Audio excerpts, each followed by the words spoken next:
welcome to this edition of EMS Now Up Close. I'm Eric Miscoll with EMS Now. And today it's my pleasure to speak again with Brian O'Leary. Brian is the Global Head of E-Mobility and Infrastructure with Indium Corporation. Brian, welcome. It's good to see you again. Good to see you again, Eric. Good.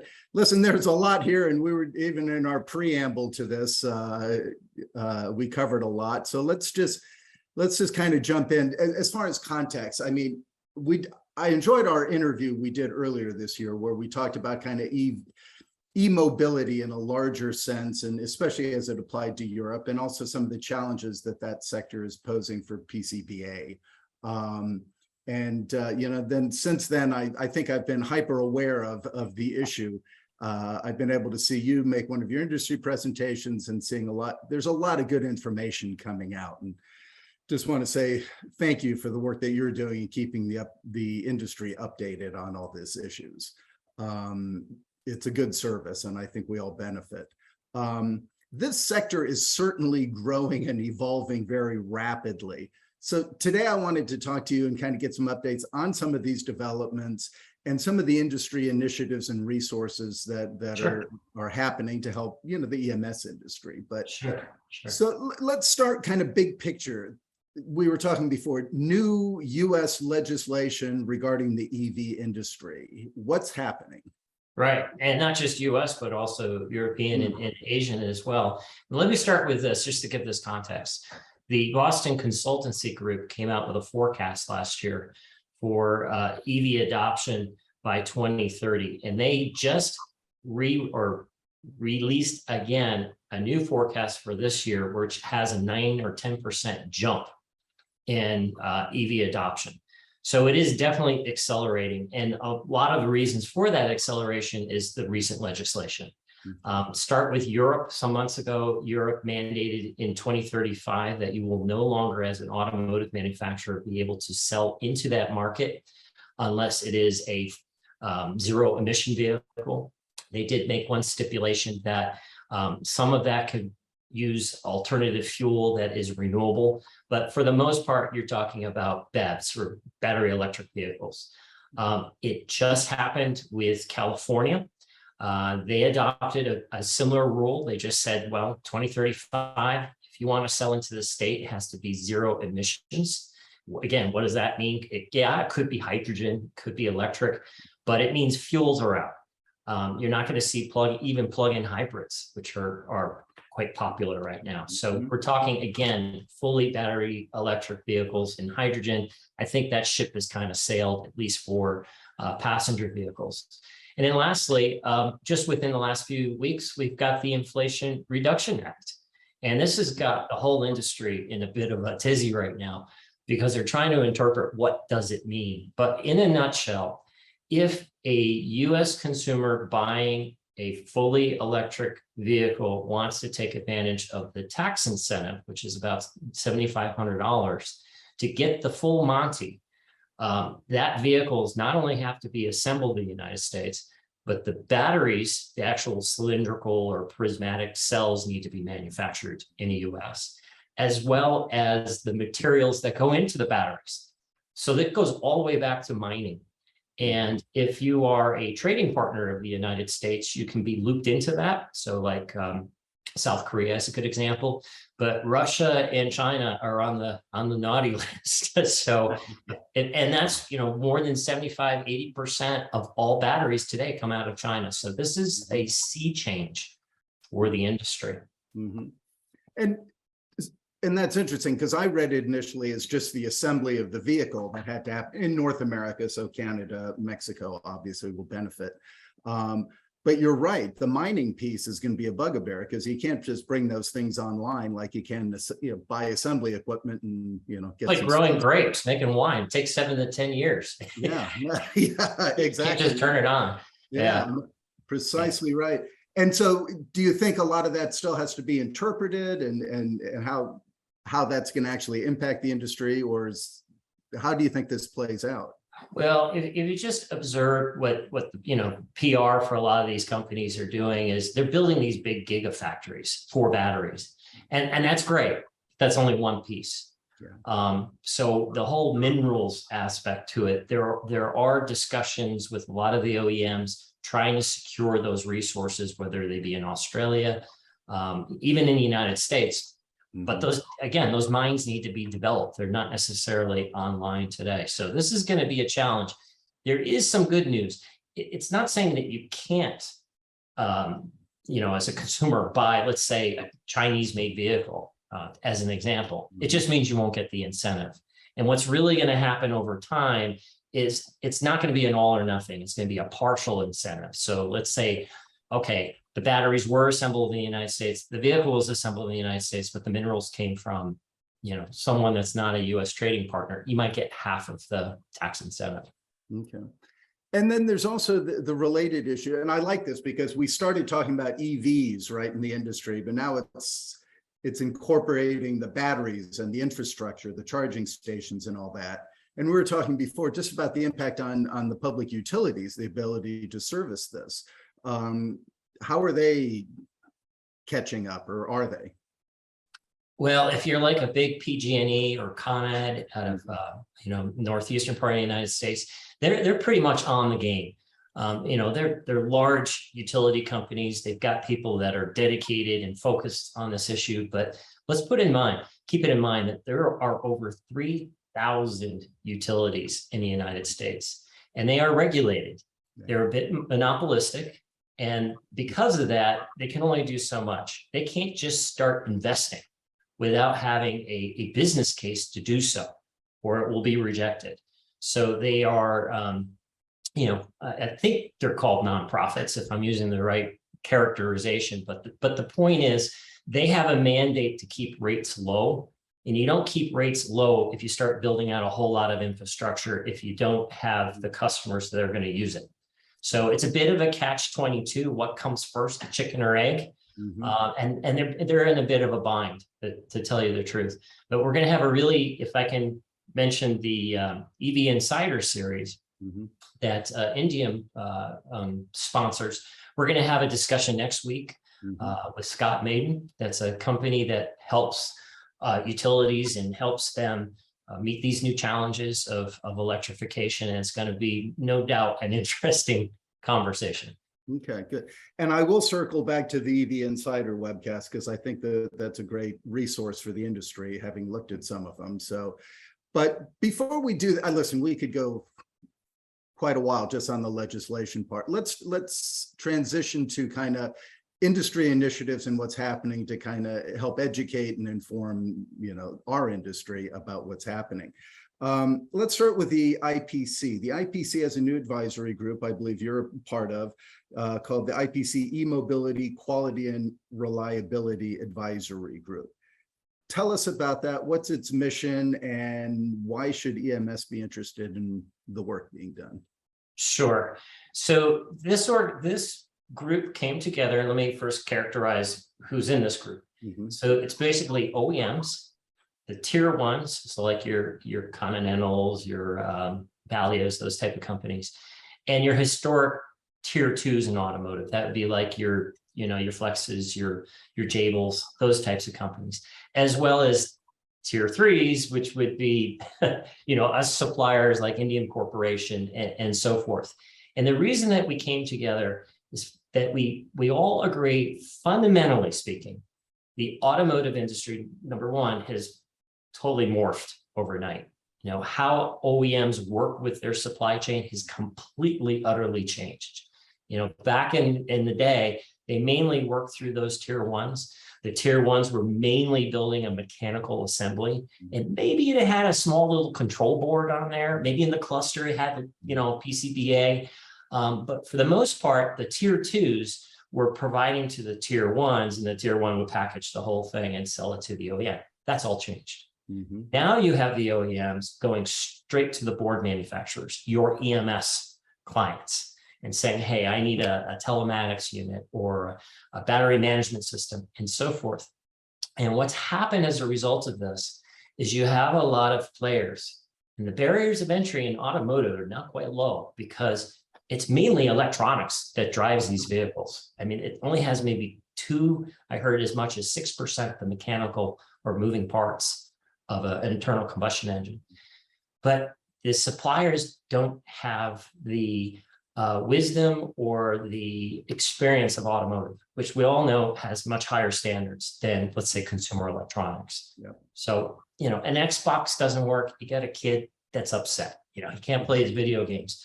Something happens in an EV, it could be catastrophic. Such as, and you've heard me talk about a vehicle that stopped in the middle of a highway, several, because of a dendrite. And it was a dendrite in the infotainment system of all things. So there's a need to bridge knowledge between these different groups. And we also recognize that nobody can go at this alone. Unless you like a Tesla, as the market leader, everybody else is trying to catch up. And if you're going to think you're going to do it all by yourself and not share, you're going to be left behind because it's just moving too fast. Yeah. And now the activity of the advisory group is to do events, to have some panel discussions, to kind of bring a larger tent, bring more people from the industry involved. It's mainly communication and education. Those are the main tenets. So let's identify, and because it's IPC, which are specs, and IPC is not traditionally automotive. I mean, there are well over a dozen different organizations that deal with automotive, but we recognize we're all kind of trying to figure out the same thing. Not just us, it's DKE, IEC, SAE. I mean, there's so many different groups, but we can play a part, and I think an important part, because like I said, it's mostly electronics that are now running these vehicles.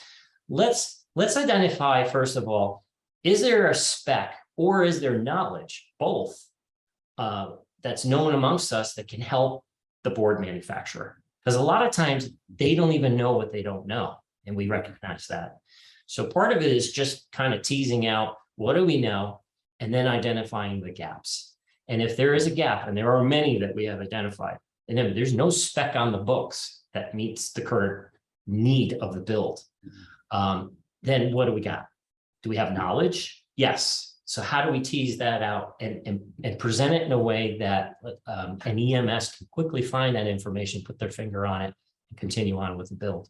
Yeah. Because the reality I've seen today firsthand is the OEM doesn't necessarily always give a spec to build to, build to print, or they may sometimes just say, hey, use the IPC spec.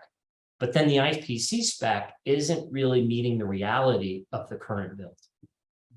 And you've heard me talk about, I can get very specific on that, but the point is that reality is mutually agreed upon with all the players in this group. Okay. And that, and that's why the titles of the group, the quality and reliability, I remember from our first discussion, we talked about that, how things are moving so fast. You thought there'd be a lot of recalls in the future because, quality was almost taking kind of a backseat to getting it to market, right? Time to market. Right.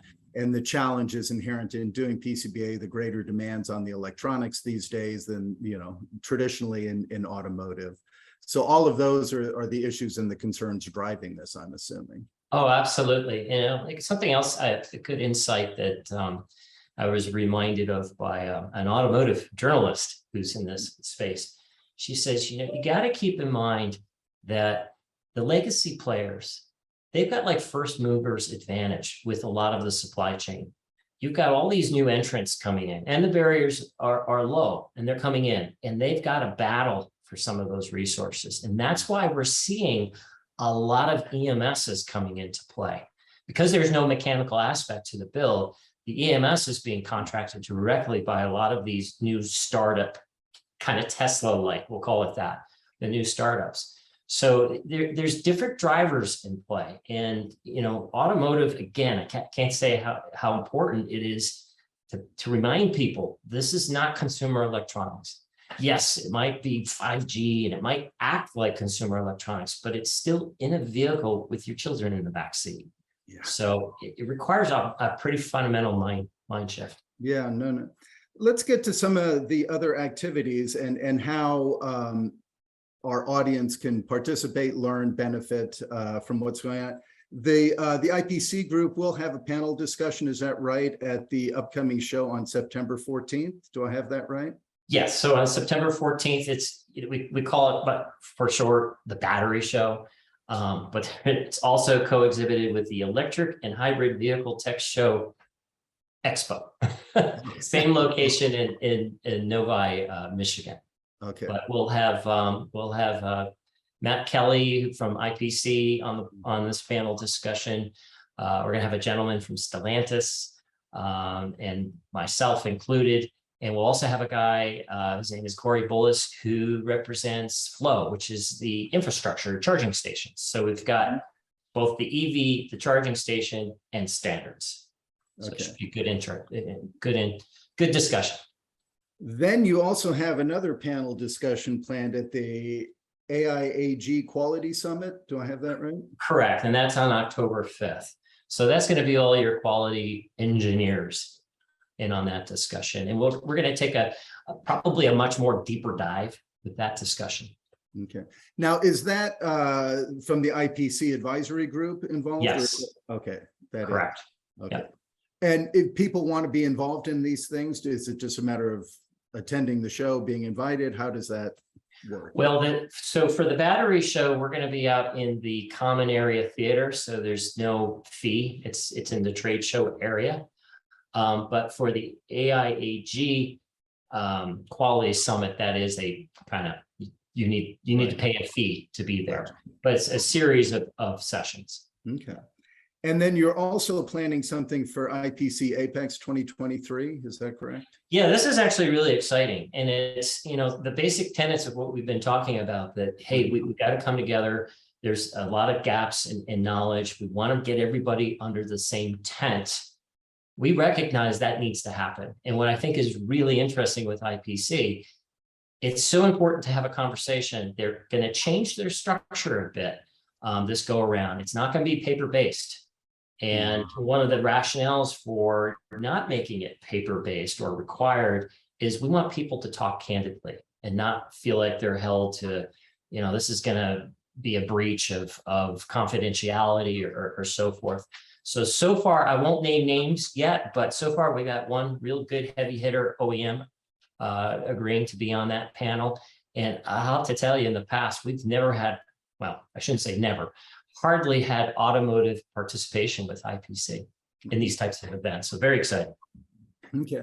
And that will be, I think you said before, that'll be a lengthier session too. That's just not a keynote being done. That's a whole panel. Oh, yeah. I mean, we're talking, the last discussion I had, it could be up to 3 hours, but it's still in the works. Yep. Yeah. Good. Well, I look forward to that. I plan to be at IPC Apex. So now I want to circle back to what you've already teased a bit, which is the whole Indium has their own EV Insider webcast that you do. You're prominently displayed on many of those. Tell us about that and what you have upcoming and how people can benefit.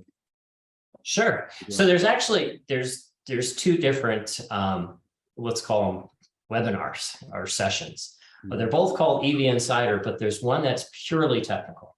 So we're talking about voiding or, head and pillow, all that fun stuff that us engineers like to talk about on printed circuit boards. So that's ongoing, and it is free and it's open. You only need to register, and then it is recorded and it can be watched after the event.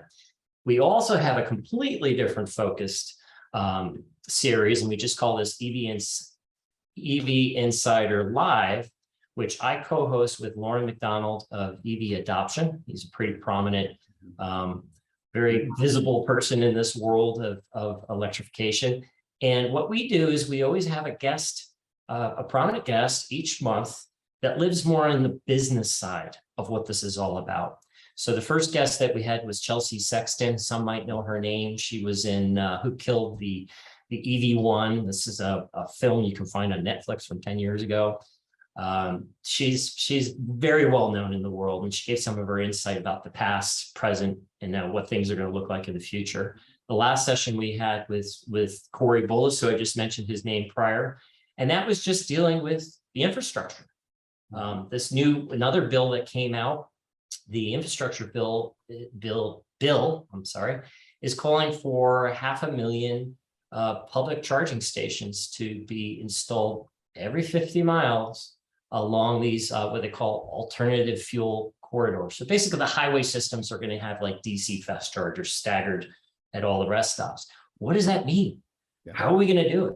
Because the reality right now is public charging is failing. There have been some pretty good reports that have come out in the last few months that anywhere from 70 to 80% uptime is what's being reported. So what does that mean? That means more than 2 months of these systems being down. And that's where we are today.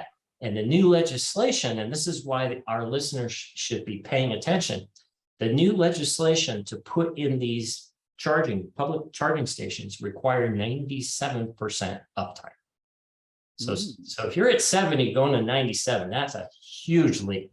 Yeah. So at that same conference, the battery show, we're going to have a separate discussion. It will be on that Thursday to talk about what does this mean for our industry? How do we build a better product? Yeah. I mean, quite frankly, a lot of these chargers don't even have conformal coating. They're not sitting in a gas station cover. They're sitting out in a parking lot with a slurry of snow and salt thrown on top of it one half of the year, and the other half of the year, a nest of wasps taking residency inside. And there's hardly any maintenance. So it's a real challenge, but also an opportunity for our industry to step up. Yeah. Now, within that too, is there also a move towards kind of a common charging, I don't know what the proper term is, right? I mean, I know that Tesla has its own charging kind of device that may not be universal that other ones can use.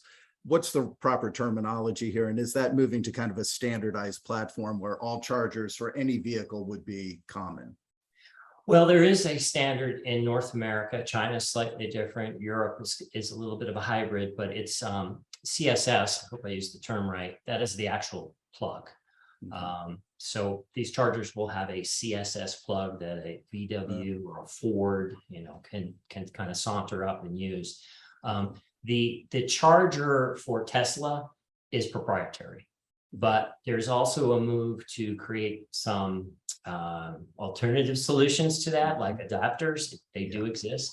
And Tesla has already started in Europe, and there's noise of also happening in North America, opening up their proprietary Tesla-only network to non-Tesla customers. Okay. So that may be coming as well.